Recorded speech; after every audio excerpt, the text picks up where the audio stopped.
அப்போ அது வந்து ஒரு எமோஷன் ரிலீஸ் பண்ணும்போது நீங்கள் உள்ளே அதை வந்து அனுப்பி விட்ருவீங்க. புரியுது. இப்போ ஃபார் எக்ஸாம்பிள் நீங்கள் ஒரு நல்ல ஒரு பூந்தோட்டமாக இருக்குது, ஒரு பெரிய கார்டனாக இருக்குது, அதை நீங்கள் பார்க்குறீங்க, ஒரு ரோஜாவாக இருக்குது, நிறைய மலர்கள் இருக்குது, பார்த்தோன்னே ரொம்ப ஆனந்தமாக இருக்குது, சந்தோஷமாக இருக்குது, ஓகேவா? அது கூடவே நல்ல மனம் நிறைஞ்ச வாசனை வந்துட்டே இருக்குது, ஸ்மெல் வருது. அப்போ உங்கள் சென்ஸ் ஆர்கன்ஸில் அங்கே ஆக்டிவ் ஆகிட்டே இருக்குது. ஓகே.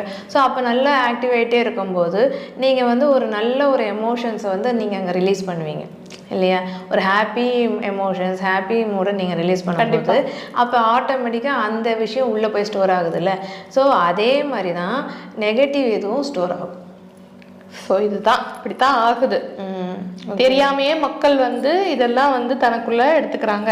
ஆமாம். ஸோ ஏன் வந்தது, எப்படி வந்ததுன்னா இதுதான் அவங்கவுங்க லைஃப்பில் அவங்க வந்து ஒரு அமைதியாக இருந்து எதனால், ஏன்னா நமக்கு வந்து எல்லாரும் வந்து தீங்கு செய்கிறாங்க அதனால வந்துருச்சு